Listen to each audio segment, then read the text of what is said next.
Hey everyone, welcome to another episode of Renton Reflects.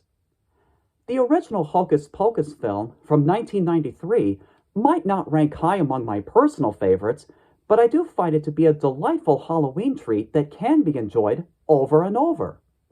When I first heard about the sequel, I didn't know what to make of it. Not only had it been nearly 30 years since the first film came out, but I also didn't feel that there was any more to tell in terms of story. But I suppose because of the enduring popularity the first film had gained over the years, Disney eventually decided to cave in and offer a sequel. And how does the sequel itself fare out? Well, first, let's talk about what happens in it.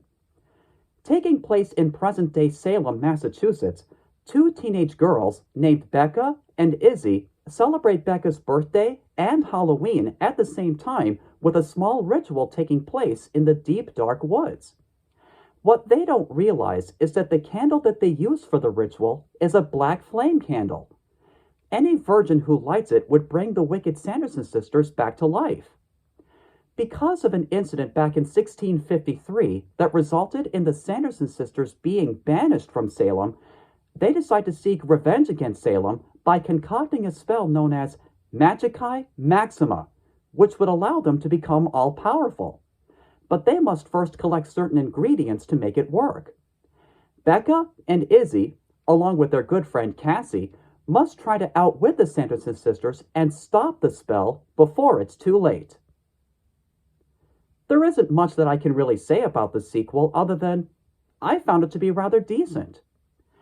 Thankfully, the plot is not a complete cut and paste of the first film, as it did try some things new to provide a motivation for the Sanderson sisters to be brought back once again.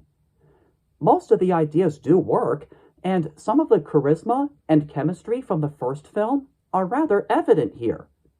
Though not all of the ideas hit their marks, like when it comes to the Sanderson sisters reacting to various modern-day technology. Some of the jokes like those are quite amusing, though sometimes it appears as though the actors were trying a little too hard in selling the humor. Basically, this sequel's generally hit or miss, not offering as much of a gusto as I would like to have seen. There is at least enough engagement in its direction to make it a bit of a nostalgia trip, though it does help to have seen the first film to get a few of the references being made in this one. While I don't guarantee that this sequel will put a spell on all of its viewers, I will say that for what it is, it's a pretty fair follow-up. On a scale between 1 and 10, I give this film a 6.5.